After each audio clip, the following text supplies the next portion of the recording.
बड़े बड़े पॉडकास्ट देखने का टाइम नहीं है, कोई बात नहीं, ये चैनल को सब्सक्राइब कर लो। पॉडकास्ट की जो सबसे बेस्ट बातें होगी मेरे पॉडकास्ट की, वो इस चैनल पे मैं डालता रहूँगा शॉर्ट क्लिप्स में, ताकि आप शॉर्ट टाइम पे बहुत सारी नॉलेज गेन कर सको। Now let's start.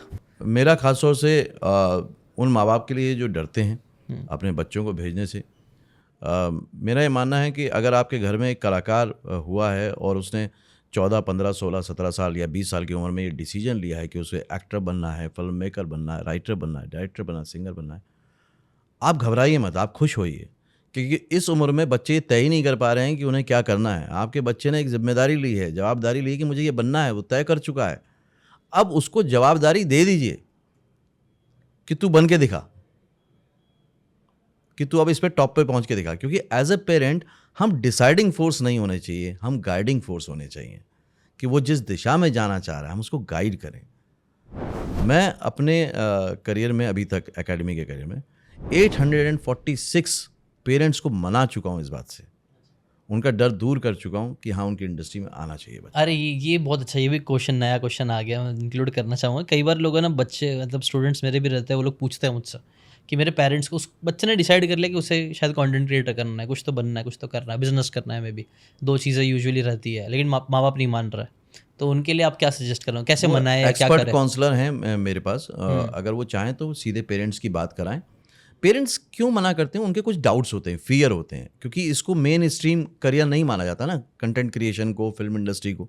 इसलिए उनके जब लॉजिकली हम दूर करते हैं एक एक्सपर्ट की अथॉरिटी से, तो उनको समझ में आता है। जब उनका बच्चा बोलता है ना, तो उनको लगता है अभी कल तक तो ठीक था, आज क्या बात करने लगा ये, तो वो उसकी बात को वैल्यू नहीं देते। जैसे क्या डाउट्स होते हैं यूजुअली पेरेंट्स के? यूजुअली तो करियर को लेकर होता है कि इसमें करियर कहाँ है, और आपको मालूम है सुशांत सिंह का क्या हुआ, और आपको पता है यहाँ तो अच्छे लोग ही चलते हैं, पैसे वाला ही लगता है। ये सब उनके मेन डाउट्स होते हैं।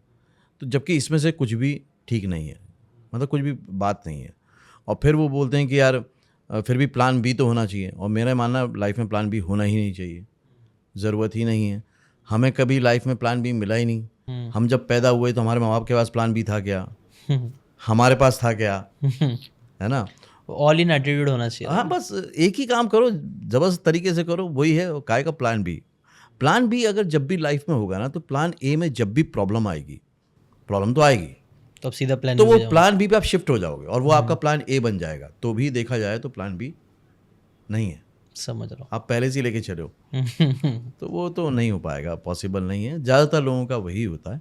तो मेरा मानना है कि आपके बच्चे ने भी बोला है, उसको शौक के तौर पे आप शुरू कराएं, आप खुद देखें वो इम्प्रूव कर रहा है। इसलिए ऑनलाइन कोर्सेज़ को मैं ज़्यादा रिकमेंड करता हूँ कि आपके सामने अगर वो दिख रहा है कि इम्प्रूव कर रहा है और उसको मज़ा आ रहा है, तो उसको खुद को भी लगेगा, तब आप उसको गाइड करें। तो आप पढ़ाई के साथ साथ उसको एक शौक की तरह शुरू करवा दें, उसकी बात मानें और देखें फिर वो कितना आगे जाता है। ऑनलाइन ऑडिशन देना शुरू करें, आज तो चीज़ें आपके हाथ में, सिलेक्शन हो गया तो आप भी खुश हैं, आप भी चाहते हैं कल को कि वो खुश रहे और आप प्राउड फील करें। दोनों चीज़ों में एक बार करने से कोई बुराई नहीं है। वही लोगों की इन्वेस्टमेंट मेंटालिटी, अपने बच्चे पे भरोसा भी करना आना चाहिए थोड़ा, और इन्वेस्ट करेंगे तो हो सकता है। ऐसा नहीं कि हमें हमेशा 100% ही हो जाए, वैसे तो 100% नहीं, आजकल एजुकेशन सिस्टम में भी नहीं है, कोई लोगों को गारंटी लगता नहीं है ना कि अगर वो एक्टिंग सीखेगा या क्रिएटर बनेगा सो कॉल्ड, तो पढ़ाई पे ध्यान नहीं जाएगा। जबकि आपको मैं मज़े की बात बताऊं, जितने एक्टर बच्चे हैं सब अबव 90% स्कोर करते हैं। अच्छा, विदाउट एनी ट्यूशन। क्यों ऐसा? क्योंकि जब वो अपने अभिव्यक्ति, मतलब अपने एक्सप्रेशन को अभिव्यक्त कर पाते हैं, अपना काम कर पाते हैं, तो इन्जॉय कर पाते हैं। वो स्कूल भी 15-20 दिन ही जा रहे हैं, पूरे दिन स्कूल भी नहीं जा रहे हैं, छुट्टी ले रहे हैं, ट्यूशन भी नहीं है, वो पढ़ाई मज़े कर रहे हैं।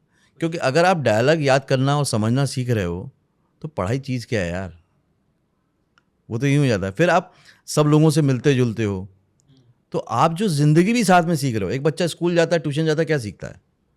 वही लिमिटेड लोग, यहाँ पे हर बार नए लोग, तो उसका कॉन्फिडेंस लेवल जो होता है ना, वो बहुत अलग होता है। ब्रेन भी और ग्रो होता है, बोलते हैं ना, हमारा ब्रेन न्यू चीज़ें करने से ग्रो होता है, बहुत ग्रो होता है। एक इंसान अगर जब नए नए लोगों से मिलते हैं हम, तो तभी ग्रोथ मिलती है। अगर एक ही चीज़ आप 20 साल तक करो, आपके अंदर वो ग्रोथ और मैच्योरिटी नहीं आएगी। लेकिन अगर आप 15 साल में अगर आप 15 लोगों से मिल ले रहे हो, 15,000 लोगों से मिल रहे हो, तो आपका लेवल ऑफ विजडम ही अलग हो जाएगी, क्योंकि वो अलग अलग पर्सपेक्टिव, अलग अलग लोग, तो दिमाग भी अलग तरीके से काम करना चालू करता है। आई थिंक ऐसा कुछ भी होता है, साइंटिफिकली तो मुझे मालूम नहीं है, बट मुझे लगता है ऐसा ब्रेन में मैं ग्रोथ तो होता आपको है। बिल्कुल डंके की चोट पे कह रहा हूँ, सारे बच्चों का आप रिकॉर्ड निकाल के देख लीजिए, सब टॉपर्स हैं।